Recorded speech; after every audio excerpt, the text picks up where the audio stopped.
And then I ended up meeting some people that knew Diddy. Because you ended up on Revolt. Yes. And that's how I ended up at Revolt. How do you feel about working for Diddy now? With all the allegation he has. You ever go to a party? You know what? I've been to hella parties. Whoa. Shut up. I'm not lying. You got a story to tell? I do. But you know what? Not It's now. not about Diddy. It's not about Diddy. I do got a bunch of If stories. you could laugh about it, then it's probably a good story. Because it seems as if there's a bunch of people who aren't really laughing about it. That's true. Yeah. And okay, I will tell you, I'm going to tell you the honest to God truth. Like, I'm going to tell you, this is my truth. And I can't speak about anybody else, but this is my truth. Working for Revolt TV and working for Diddy for 2 years was absolutely life-changing. Like, it was the best experience I've ever had. It was the best job I've ever had. I learned excellence through him. And I can't really speak on all the negative stuff because my personal experience with Diddy and working at Revolt TV was the best. That was the best job I've ever had. It was the best time of my life. I had the best time of my life. I learned so much. He let us do anything. You just had to stand on it. So if you did something and it ended up being a flop or it wasn't good, you had to stand on it. But if you did something and it was good, you got all the praise. And But it was Diddy was really involved with Revolt? Like, yes. Really? At the time he was. We had meetings where he was sitting at the head of the table. And I have like footage of it where he was just really there. He wasn't always involved. Like, obviously we had people that were in between. There's a lot of, rap personalities that get involved with media companies, and then it really kind of like, what do you think Nas is doing at Mass Appeal? I'm assuming not a lot. Right. And it was like, there were certain times where he wasn't attached, but like when I was there, it would be like he would be at the office and they would let us know, like, Diddy's coming next week. Make sure you're dressed right. You can't drink like anything besides his water. It was only tequila, like his brand. We only could drink Ciroc, like that. Because, like, to be fair to Diddy, like, even if he does have this dark side to him or whatever, I mean, obviously there's something about him that has kept him successful as fuck in the music business for like 30 years now.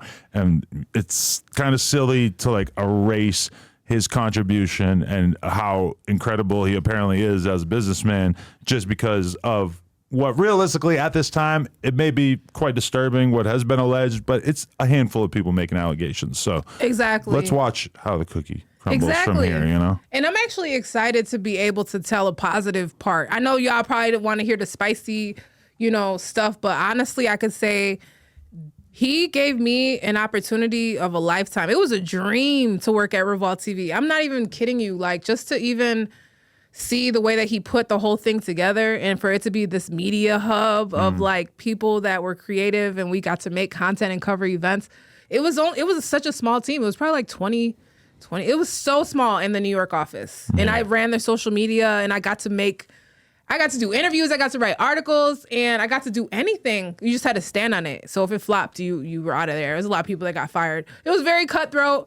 I learned perfection. I learned how to make use with nothing because it wasn't glamorous. Like we didn't get paid anything crazy. But if you were an ambitious person, you made something out of nothing, and that was me. I came from Chicago on the north side. So I was ready, like somebody that moved from Chicago in their Altima that drove by themselves to get a job like that and to work for Diddy. I was like running out the park, and I got to do one of the biggest interviews that's on Revolt TV YouTube right now. It has like 4.5 million, and this was my childhood friend. This girl that I grew up with, she ended up catching HIV in Atlanta. She met this guy. She caught HIV in Atlanta. And he lied to her about a whole bunch of stuff, and she caught HIV, and then she found out that he was just like spreading it. He was a booty goon? He might have been. I think when we look back on it, I think she kind of came to the realization that he might have been kind of like dibbling and dabbling in the booty. I mean, if you're in Atlanta and you have AIDS, it seems like a pretty decent chance. Well, I learned that AIDS is the evolution. It starts off as HIV then. Okay. Yeah. So she's still in good health? She's doing all right? She's okay because now I think that the medical, like you're okay, like you can live. I think she might even be 0. I have to do an update with her actually because it has 4.5. It became like a cult classic on the Revolt TV YouTube channel. But that was just like my childhood friend, and they authorized me to do that and funded me to do that, and it became something big. So how'd your time at Revolt come to an end? That's a good question. I'm gonna tell you a story off the camera because I feel like I signed NDAs. I can't tell that story, but NDAs are very hard to enforce. are they? And realistically, you probably don't have enough money that they're going to sue you and try to take whatever you have.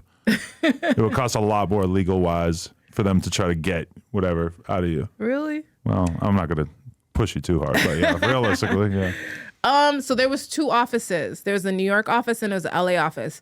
And I will say that it was very competitive. Like it was a constant competition between both of the offices. Like it would be like, who's doing better?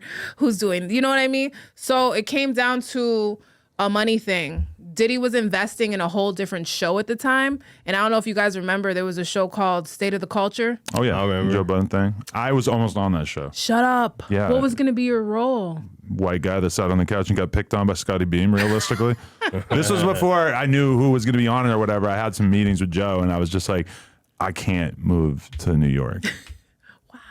Yeah. Yeah. I mean, so they blew the budget. Like that show was huge. Like they spent so much money on that show. Yeah. So It was that, overproduced too. well, And it never got you that said it. big. I you won't know? say anything, but they were really trying to rival. Everyday struggle. Yep. Yep. And he And then would tell us that all the time. Like He started it at almost the exact time as Everyday Well, Struggle too. no, right? well, what he did was he let academics take all the money that Everyday Struggle offered him, and he said, "Fuck it, I'm gonna go over there with Diddy because Diddy offered him some money." So then he thought, "All right, I'm gonna just recreate Everyday Struggle with Revolt," and it just backfired. So then academics and Everyday Struggle fell off, and then Everyday that Struggle show. or State of the Culture never really had like a good Never host really even dynamic. had a- yeah. No, there was no chemistry. And then What do you meanwhile, think it was? But then you compared that to the Joe Budden podcast at the time. That was amazing chemistry, and it's just 2 random fucking buddies of his. Where I was like, with State of the Culture, they like handpicked all these different people. Didn't really work. big lights. It's hard to really like. I think Big it was production. way too overproduced. hard and to I engineer think, that shit. I just think the Joe Budden academics dynamic just made more sense because he's from the old school, academics from the new school, so it just kind of meshed well. They I had feel a like lot of the State people who Culture, checked man. boxes, you know, like Remy Ma. Remy Ma and Joe Budden old sounds school. like a good show, right? But then in reality, if nobody's really going crazy trying to put their takes together and everything, it's just, you know, it's hard to fake that. And that was back then. Nowadays, it's even harder to fake the chemistry and to get people to watch just a random group of people talking to each other. It's just tough. It's almost better to do an organic, like not cheap, but like something super basic. Sometimes I think stuff that's too overproduced is not like doesn't work. Because if we go to TikTok and think about it, a mom in her kitchen making a video can get 1 million views, and something that's super overproduced will not perform. Academics' opinions about the culture go more viral than anybody, and it's literally him in a his fucking basement. room, shitty ass little camera. Yeah. It's like the worst quality shit. And then You can even like hardly see him. And Joe Budden's the other person who consistently goes viral for his opinions, and it's like it's a nice nice space that they're in, but it's still a bunch of people sitting on a couch. Like, what fucking production do you really need? You know? Exactly. So I think sometimes less is more. Don't they say that? Yeah. Yeah. Oh, they definitely said that. So you went from iHeartMedia to Revolt, and then you're still currently at Complex? I am. So, okay, let me, so yeah, their focus ended up really being on State of the Culture. And like I said, there was 2 offices and then this big, huge show with a big, huge budget. And like, we were always in competition with each other. So long story short, they ended up shutting the New York office down. So boom. Because of COVID or because of what? No, this was before COVID. Oh, okay. All right. It was just more of they just had more of their attention on the State of the Culture show. And that was like a big production with celebrity budgets and payroll. But wasn't So that shot in New York? So why shut down the New York offices? it actually, I'm not sure if they shot, I think maybe it was shot in New York, yeah. Yeah, But for sure.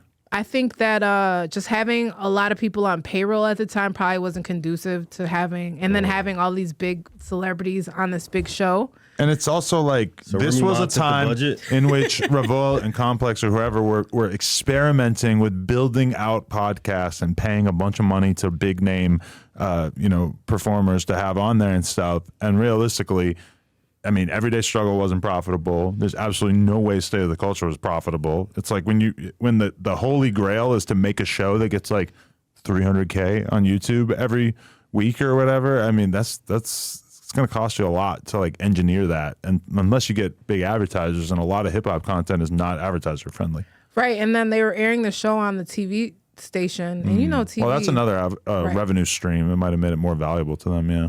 Yeah. So they ended up shutting down the New York office. So that's basically what happened. They shut down the New York office. They, you know, centralized everything to New York, and the people that were left producing the show were in WeWorks.